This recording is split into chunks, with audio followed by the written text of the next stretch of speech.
What is up, guys? It's your boy Zach here from the Bluebloods. We're coming at y'all with some breaking news here, and it all revolves around Jackson State again. We have Daylen Baldwin entering the transfer portal here for Jackson State. He posted it on his Twitter from what I saw and said, quote, after a long process of back and forth, nonstop thinking, I have decided to enter my name in the transfer portal. I appreciate Coach Prime, the entire JSU coaching staff for all the opportunities and experiences afforded to me. I want to send love to all the amazing fans for all the support on and off the field. I have learned so much from Jackson State while also having fun, enjoying my college experience. But God has something different in place for me, and it's always love JSU. So, as we kick this off here, man, I want y'all to comment if you're in here, what y'all think about this transfer. Um, you know, I know that a lot of Jackson State fans on my lives, on All Scripts lives, they always downplay these transfers. Everyone said Quincy Casey was a bum and they weren't going to miss him, and that's probably true because they had Shadur Sanders coming in to replace him. But for me, this has to be a huge loss. I mean, you're talking about the leading receiver last year for Jackson State, and I don't know if they have that immediate solution. So when I look at the recruiting class, I don't see a proven guy who's going to come in and be like, oh, yeah, we don't need Daylen Baldwin. Oh, we're going to have so-and-so or so-and-so. I think more so what you're going to see is they're going to miss Daylen Baldwin because, yeah, it's great to get a 4-star from another program. But until that 4-star gets on the field and proves that he's worth that 4-star rating, then we're just talking hypothetical here. It's back and forth. We can go hypotheticals all day, but – I'm not really sure how this is going to play out for Jackson State, if I'm going to be honest. So I had to get my thing here. But last year, man, 27 catches, over 500 yards receiving, 7 touchdowns. That's the key, guys. 7 touchdowns in only 6 games. And 6'3", 210. He's from Michigan. He actually transferred into Jackson State. He wasn't recruited by Jackson State. He transferred into Jackson State from Morgan State. And, this comes on the heels of an arguably amazing season. I mean, his biggest game was against Mississippi Valley, where he had 6 catches for 136, 3 touchdowns, just absolutely unstoppable that game. And he had a touchdown in every single game but one. His only game he didn't play well was Alabama State, where he only had 2 catches for 13 yards, no touchdowns. But every other game, he put together 70 or more yards and at least a touchdown. And you could say, okay, well, we saw some other wide receivers emerge later in the season. This dude in their final game, 6 catches, 135 and a touchdown against Alabama A&M. I mean, this kid is good, and I think this is probably the biggest loss they've had this offseason in terms of transferring, in terms of impact guys, because I think if we're going to be honest with each other here, I really think Daylen Baldwin was going to have a role in this offense this coming year. I really do believe he was going to be one of Sanders' bigger targets as he takes over this offense from Quincy Casey, who just recently transferred to Alabama A&M. It's kind of funny. As I get on this, make sure to comment below y'all's opinions if y'all are in the live stream. I'll post them on here. We'll address them. But it was kind of funny. Quincy Casey actually tweeted at Daylen Baldwin with the eye emojis, and he kind of made a play that he could be on his way to Alabama A&M. I doubt it, especially because we already know Alabama A&M is loaded at the wide receiver position. You can go check out our 2-minute drill episode where we covered where they got the LSU transfer D. Anderson, the Oklahoma State LSU transfer D. Anderson out of the transfer portal. So I don't think he'll go there. I mean, I don't – is it a stretch to think that he can go to a group of 5 if he wanted to, if he could go FBS? I don't think so. There's a lot of teams that need a wide receiver all across the country. I mean, if he does stay in the SWAC, I mean, where do y'all think he should go? I mean, this is a live stream breaking news episode. I mean, there's a few offenses in the SWAC that probably could use some help outside of them. I mean, Alabama State. You're looking at places like even Southern. That would be a huge pickup for them. There's a lot of places I'd be interested in seeing him go, but for me, you look at what Jackson State's brought in. So this is where I kind of wanted to go. So what they had the number one recruiting class in the SWAC last year out of Jackson State, and I get it. When Quincy Casey transferred, all you heard is Shadir Sanders, 4-star guy. He's going to be the future of everything that we have to offer here at Jackson State, and I get that because he was 238th ranked player, all that kind of stuff.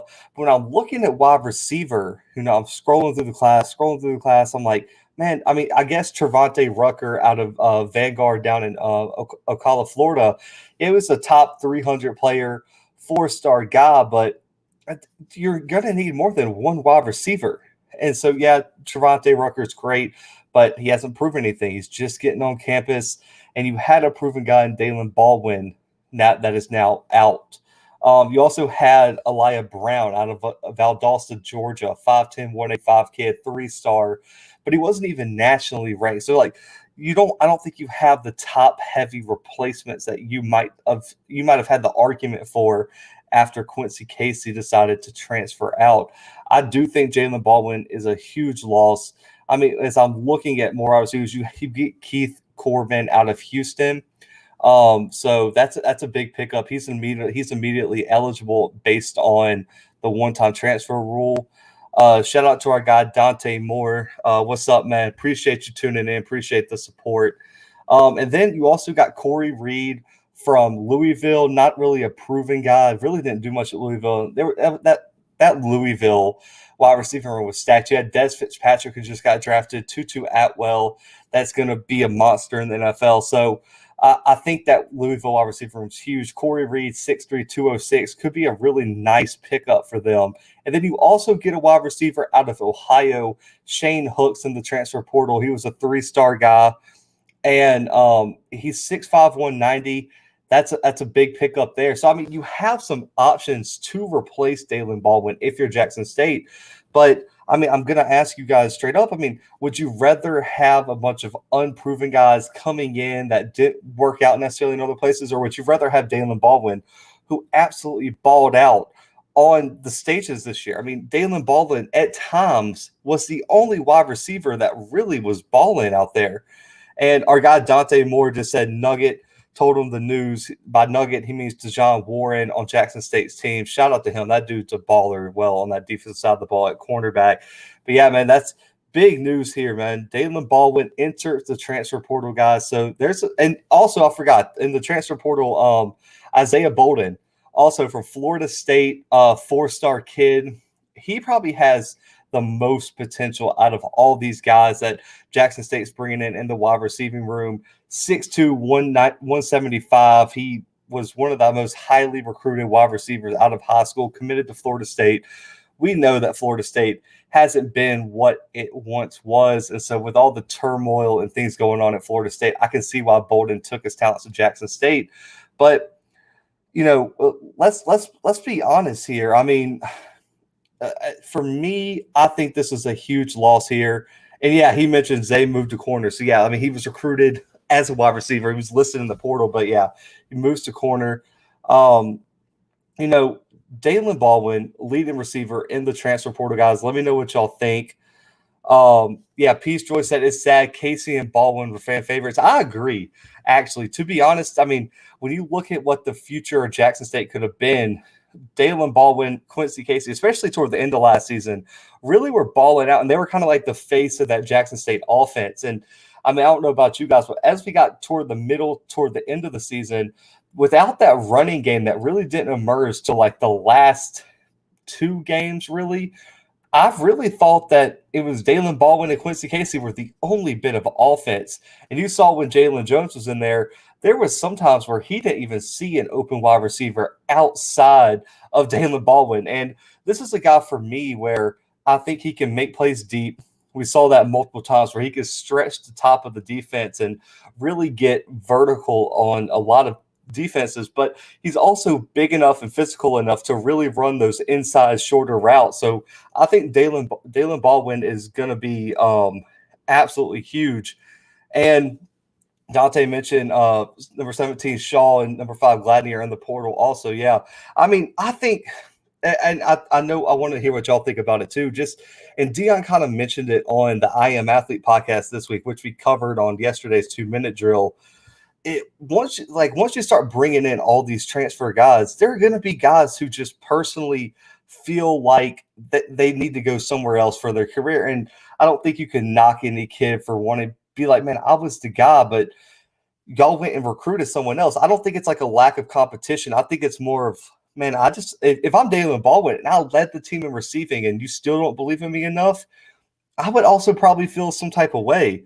Yeah, and Peace Joy mentioned Jalen Jones Baldwin had a great connection. Yeah, that Valley game. That's what I mentioned at the beginning of the podcast, man.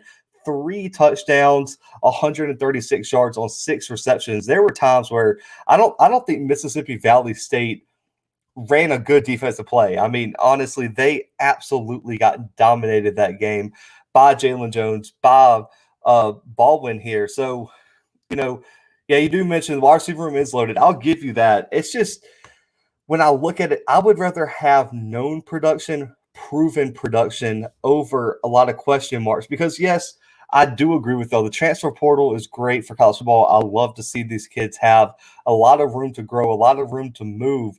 But for me, if I'm a coach, I would rather if I had a wide receiver that just led my team in receiving, and I got a kid transferring in from Florida State or from Louisville or whatever school, I'm not going to point out any names, and they didn't do anything, I'm going to go with the kid that's already proven he can do it on the field, if that makes sense. But yeah, the wide receiver room has a lot of talent. I highlighted some of the people they have coming in. But for me, if I'm looking at Shadur Sanders, listen, yeah, Dante said me too. That one hurts. It definitely does. And the other thing that I think people aren't talking about is yes, Quincy Casey leaving, you get to replace him with at the time the highest rated recruit that's eventually got broken recently when they landed the D tackle. I'm blanking on his name out of Tennessee. Yes, replacing Shadur Sanders for Quincy Casey, great job. That's an awesome thing, but he's still a young quarterback. He's going to be a freshman. Yes, he's Deion's son, everything like that. But if you could get him a target like Daylen Baldwin that knows the offense, that doesn't have to learn with Shadur Sanders throughout spring, throughout summer, it's got to help him. And when you have a young freshman quarterback going into the SWAC, which I think is going to be a peak competition next year, I think there's multiple teams that could win the SWAC next year if things fall just right for them. Having an experienced wide receiver like Daylen Baldwin to go with all the unproven potential, untapped potential that you already have in the wide receiving room, I think would make Shadur Sanders transition into that starting role even better, in my opinion. I think personally, I would rather give him as many options as possible because you can never have too many receivers, but you can have too few. And if defenses with all the great defensive minds that are out there now in college football, if you only have two options, and there's some big question marks for me right now, what is that offensive line for Jackson State going to look like, and are they going to be able to run the ball consistently? If this offense becomes one-dimensional and you have a bunch of wide receivers trying to play catch-up in terms of learning the scheme and your quarterback's new, then man, that's going to be for me. That's going to be a tough sell, and you open up with FAMU on the road. There's going to be little to no time to get this right if you're Jackson State. So for me, I think the loss of experience hurts the most. Like Dante said, plenty of talent in that wide receiver room to replace Daylen Baldwin. It's just getting to the point where are they going to be productive on the field, and how fast and how quick can they catch on to the offense, and how quick can they be to be starting caliber offensive weapons for Jackson State and Deion Sanders. And I think there's a lot of Jackson State people in here. I think you guys are going to have to be accustomed to this happening because as as Jackson State pulls in more and more 4- or 5-star transfer recruits, I think you're going to see a lot of these other kids transfer. Ones that particularly weren't recruited by Jackson State or by Deion's staff. So I think you're going to see a lot of transfers, and that could be a good thing or bad thing. We've seen some schools made a living. We've seen other schools not really use it, but we got some good comments here before I hop off here. Jesse J said, I just hope Prime isn't setting the bar too high. He has been saying wait till the fall and touting the best FCS class. That is true. And I think All Script, our boy Scotty over there, talked about it. The bar is high, and it's win now. All the pressure's on you, so now you got to back it up. I agree with Scotty. I mean, if Jackson State doesn't win the SWAC next year, it's a bust.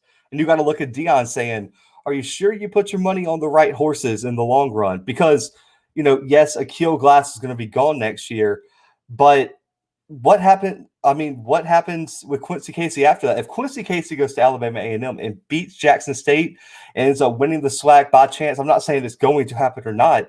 What are we all going to say about Coach Prime and Jackson State? We're going to say, man, you got all this talent, but you didn't do anything with it. And we see it all the time.